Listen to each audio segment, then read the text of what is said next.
Andreas Leitner dan Maximilian Baumgartner, dua orang warga negara Austria berusia 26 tahun. Tinggal di sebuah kota kecil di Neuchâtel, dekat dengan perbatasan negara Austria dan Republik Ceko. Mereka berdua adalah teman dekat sejak SD, bahkan ulang tahun mereka hanya beda 1 hari. Max adalah seorang mekanik dan bekerja di sebuah bengkel, sedangkan Andreas adalah seorang tukang kayu. Mereka berdua tinggal di kehidupan yang sederhana, tanpa ada masalah di kehidupan mereka.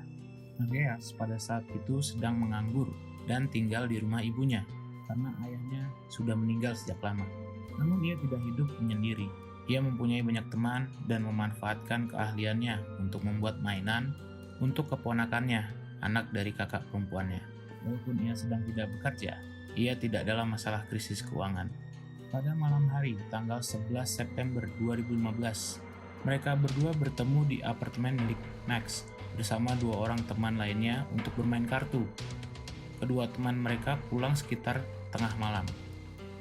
2 jam kemudian, Max dan Andreas pergi ke klub malam di perbatasan Republik Ceko, menaiki mobil Citroen DX berwarna abu-abu. Dan kemudian mereka hilang, tidak ditemukan hingga saat ini.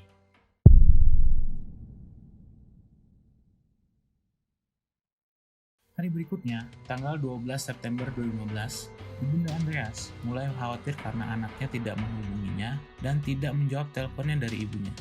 Sore harinya, Ibu Andreas bersama kakak perempuan Andreas mengunjungi apartemen Max, mendapati bahwa tidak ada orang di apartemen dan mobilnya tidak ada. Mereka kemudian menghubungi polisi dan mendapati bahwa handphone Andreas ada di apartemen, tetapi tidak diketahui keberadaannya. Max juga tidak dapat dihubungi karena diduga handphonenya dimatikan. Max dan Andreas tidak membawa paspor mereka. Tabungan bank dan kartu kredit mereka dilacak dan tidak ada yang digunakan. Ibu Andreas yang mengantarkan anaknya ke apartemen Max sempat menanyakan apakah ia membutuhkan uang. Andreas mengatakan tidak karena tidak berniat untuk kemana-mana malam itu.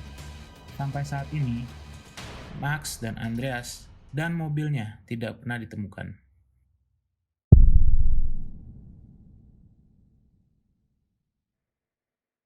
Polisi menangani kasus ini dengan sangat serius. Beberapa pencarian terus dilakukan menggunakan mobil, helikopter, dan anjing pelacak. Beberapa wawancara dilakukan, aktivitas mereka dilacak, komunikasi mereka disaring, tapi sampai saat ini tidak ditemukan satu petunjuk pun atas di mana keberadaan mereka. Kasus ini sempat ditutup setelah sekian lama, kemudian dibuka kembali, dan masih tidak ada titik terang. Beberapa bukti yang didapat kepolisian telah dipublikasikan, yaitu Max dan Andreas menaiki mobil Citroen untuk keluar dan mencari kesenangan.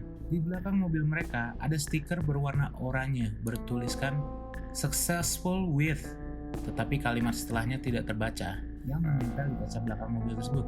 Mobil itu tertangkap kamera lalu lintas di bundaran Bad Oeverfeld, sebuah kota kecil 10 menit dari apartemen Max dan 5 menit menuju perbatasan Republik Ceko di Vaigoslav. Mobil mereka jalan meninggalkan bundaran tersebut menuju ke perbatasan Republik Ceko. Tidak begitu jelas apakah hanya mereka yang ada di dalam mobil itu atau ada orang lain. Sekitar jam 1 malam, Andreas dan Max mencoba menghubungi beberapa teman, terutama perempuan, untuk diajak ke apartemen Max. Tetapi tidak ada yang datang. Kemudian mereka mencoba menghubungi layanan taksi, namun tidak ada yang menjawab. Polisi menetapkan bahwa bukti tadi adalah aktivitas terakhir tentang keberadaan mereka, bukan aktivitas yang tertangkap kamera lalu lintas.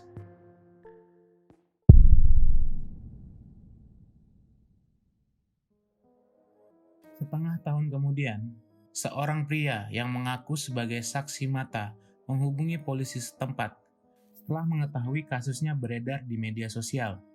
Ia mengaku bahwa ia melihat Andreas dan Max dan mobilnya di Visibrod, Republik Ceko. Ia tidak yakin 100%, tetapi ia cukup yakin. Ia mengatakan bahwa ia sedang meninggalkan sebuah restoran di Visibrod dan melihat sebuah mobil dengan stiker bertuliskan "Starting with Successful" dan tidak mengingat kalimat setelahnya. Di jalan pulang dari restoran, ia mendengar dua orang berbicara bahasa Jerman dengan aksen Austria yang terlihat seperti sedang dalam mood yang bagus, mengenakan baju musim panas. Polisi menginvestigasi di kota Visibrod dan membawa anjing pelacak, namun sangat sulit dilacak karena sudah 7 bulan berlalu. Lokasi dan waktu di mana ini kemungkinan terjadi kurang lebih 8 mil dari kamera lalu lintas yang tertangkap. Namun, Visibrod bukan tujuan di mana orang-orang ingin berpesta. Visibrod merupakan kota kecil berpopulasi 3.000 orang yang dikenal dengan biaranya. Selain itu, hanya terdapat restoran, bar, minimarket, dan salon. Sayangnya tidak diketahui apakah mereka sering mengunjungi kota ini atau tidak. Di mana faktanya, apartemen Max sekitar 15 menit dari perbatasan.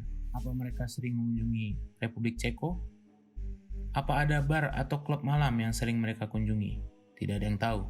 Namun, keluarga mereka yakin bahwa Max dan Andreas mengunjungi klub malam namun tidak memberitahu mereka. Tahun kemudian, ayah Max meninggal dunia karena kecelakaan mobil, tanpa mengetahui apa yang terjadi pada anaknya.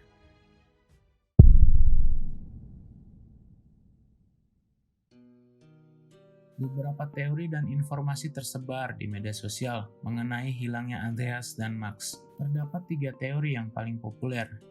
Yang pertama, yaitu kecelakaan yang mematikan. Teori ini adalah yang paling dipercaya oleh sebagian besar netizen yang menelaah kasus ini. Kawasan ini dikelilingi hutan lebat dan danau besar. Kemungkinan besar, Andreas dan Max sedang di bawah pengaruh alkohol pada saat di dalam mobil. Mengingat bahwa mereka tidak membawa apa-apa, pergi sekitar jam 2 pagi, dan tidak memberitahu siapapun, sangat tidak mungkin bagi mereka merencanakan untuk melakukan perjalanan jauh. Salah satu subteori yang sering disebutkan yaitu bahwa mereka mengalami kecelakaan, mobil mereka tenggelam di danau, dan mereka tidak dapat menyelamatkan diri. Di kota tersebut terdapat sebuah danau bernama Danau Lipno, dan sebuah sungai bernama Sungai Vitava, di mana kemungkinan besar mereka tenggelam. Polisi menyebutkan sempat melakukan pencarian di sebagian lokasi tersebut, namun tidak ditemukan apapun. Meski begitu, banyak orang yang percaya bahwa Andreas dan Max bersama bangkai mobilnya berada di dasar danau tersebut. Teori yang kedua yaitu Andreas dan Max sengaja pergi dan tidak ingin ditemukan. Menurut pernyataan polisi, tidak ada satupun bukti yang mendukung bahwa mereka berencana untuk pergi. Andreas memperbaiki lantai kamarnya sehari sebelum hilang, dan ia membeli sebuah tempat tidur baru. Mereka juga memperbaiki apartemen Max beberapa hari sebelum mereka hilang. Mereka mencoba mengundang teman-teman mereka ke apartemen sebelum mereka pergi, dan berencana untuk memesan taksi. Jadi, kecil kemungkinan mereka sengaja pergi dan tak ingin ditemukan. Mereka juga tidak membawa uang dan barang-barang berharga lainnya bersama mereka. Polisi juga mempertimbangkan seseorang saksi yang mengaku melihat mereka di Visibrod tadi, di mana tidak mungkin mereka melakukan perjalanan bunuh diri. Dan teori yang terakhir adalah pembunuhan. Polisi setempat menganggap bahwa pembunuhanlah skenario paling mungkin terjadi pada kasus ini. Kawasan di sekitar perbatasan, termasuk kota Visibrod, merupakan kawasan yang rawan kejahatan, pasar gelap, narkoba, dan geng-geng kriminal. Polisi mencurigai bahwa mereka dengan sengaja pergi ke Republik Ceko, menghampiri orang-orang jahat, atau yang akan melakukan kejahatan, atau tak sengaja berada di situasi di mana mereka tak seharusnya di tempat itu, sehingga mereka dilenyapkan bersama mobil mereka. Salah satu jurnalis surat kabar Austria menginvestigasi kasus ini dan memberikan informasi bahwa orang-orang lokal asli kota Visibrod memberitahunya bahwa sudah menjadi rahasia umum orang-orang jahat dan organisasi kriminal ada di setiap sudut kota. Jadi menurut kalian, apa yang terjadi dengan Andreas dan Max? Komen di kolom komentar dan berikan pendapat kalian.